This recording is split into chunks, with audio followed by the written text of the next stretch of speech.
The National Electrical Code, or NEC, is a set of standards for electrical wiring and equipment in the United States.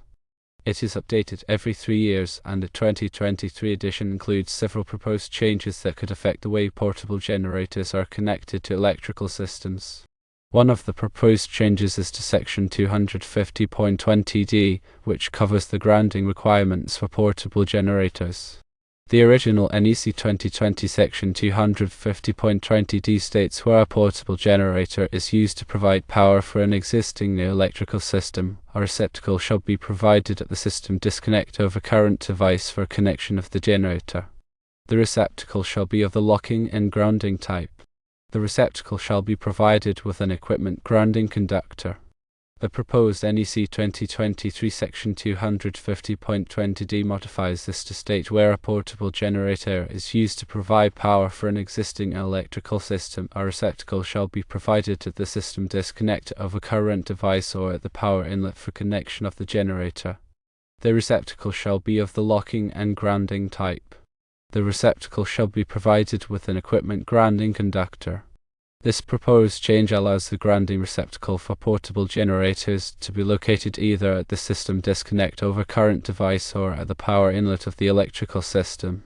This means that a transfer switch with the built-in grounding receptacle at the power inlet would still be compliant with the NEC.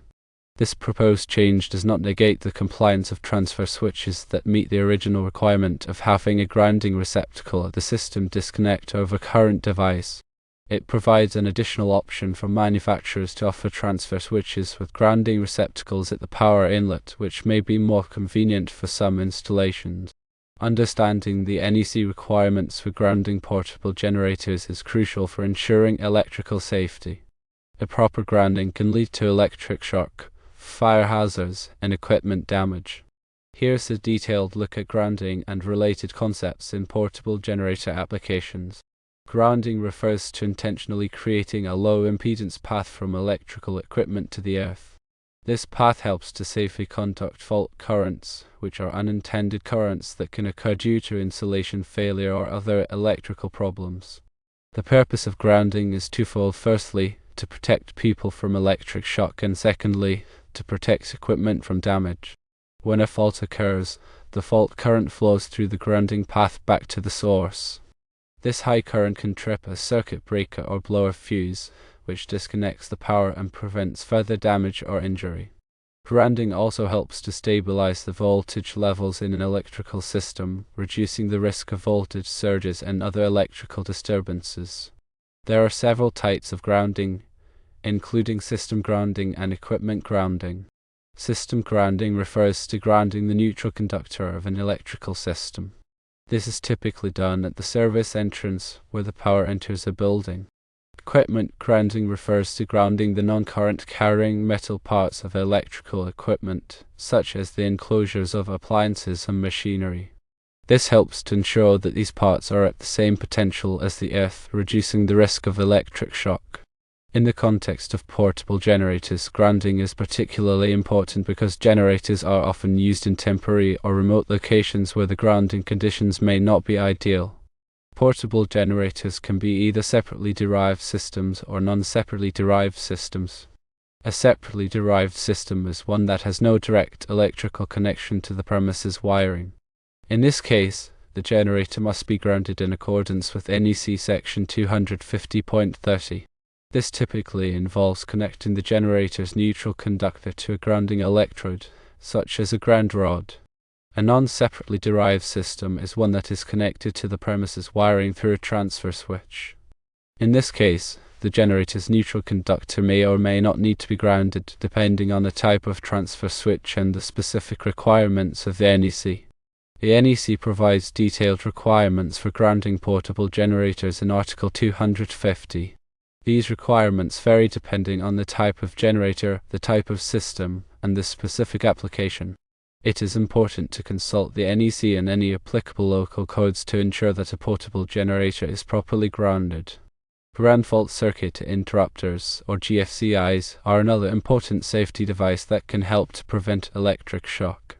A GFCI is a device that monitors the current flowing in a circuit and detects any imbalances between the hot and neutral conductors.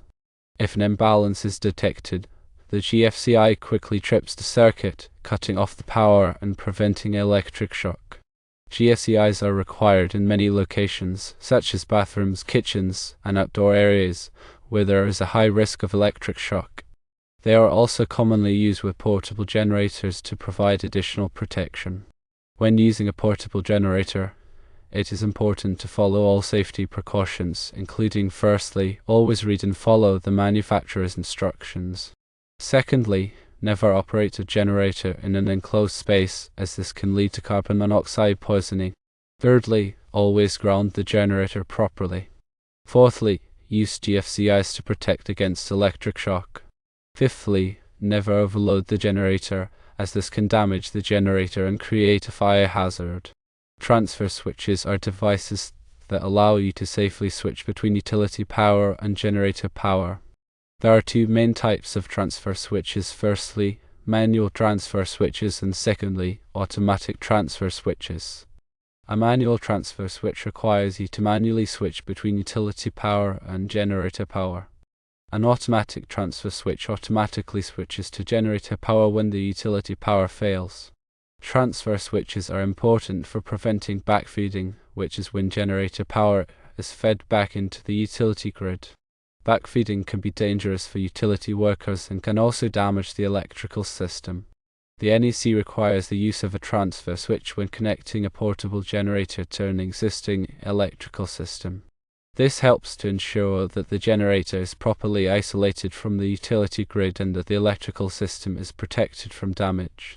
Selecting the right transfer switch for your needs depends on several factors, including firstly, the size of your generator. Secondly, the type of electrical system.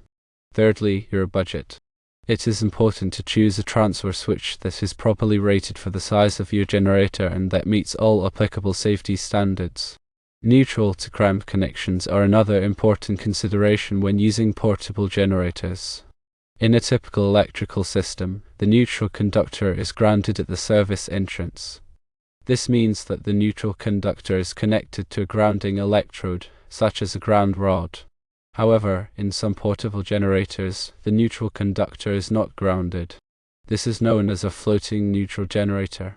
Floating neutral generators can be used in certain applications, but they are not suitable for all applications. In general, it is recommended to use a generator with a bonded neutral when connecting to an existing electrical system.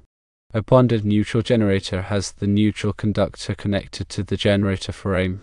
This helps to ensure that the generator is properly grounded and that the electrical system is protected from damage. The NEC provides specific requirements for neutral to ground connections in Article 250. These requirements vary depending on the type of generator, the type of system, and the specific application. It is important to consult the NEC and any applicable local codes to ensure that a portable generator is properly connected. When connecting a portable generator to an existing electrical system, it is important to follow all safety precautions, including firstly, always use a transfer switch. Secondly, never connect the generator directly to a wall outlet. Thirdly, always ground the generator properly. Fourthly, ensure that the neutral to ground connection is correct. Fifthly, never overload the generator. The proposed changes to NEC 2023 Section 250.20d provide additional flexibility for manufacturers and installers of transfer switches. By allowing the grounding receptacle to be located either at the system disconnect of a current device or at the power inlet, the NEC is making it easier to connect portable generators to existing electrical systems safely and effectively. Always consult the latest edition of the NEC and any applicable local codes to ensure that you are following all safety requirements. Understanding these grounding requirements is crucial for ensuring electrical safety and preventing potential hazards. Always consult with a qualified electrician to ensure that your portable generator is properly installed and grounded. It is important to note that the NEC is a complex document and that these proposed changes are subject to interpretation. It is always best to consult with a qualified electrician or electrical inspector to ensure that you are following all applicable codes and regulations. They can provide guidance on the specific requirements for your situation and help you to ensure that your electrical system is safe and compliant. In summary, the proposed changes to NEC 2023 Section 250.20d provide additional flexibility for manufacturers and installers of transfer switches. The changes allow the grounding receptacle for portable generators to be located either at the system disconnect of a current device or at the power inlet. It is crucial to understand the NEC requirements for grounding portable generators to ensure electrical safety. Improper grounding can lead to electric shock, fire hazards, and equipment damage. It is important to follow all safety precautions, including using a transfer switch, grounding the generator properly, and ensuring that the neutral to ground connection is correct. Always consult the latest edition of the NEC and any applicable local codes to ensure that you are following all safety requirements.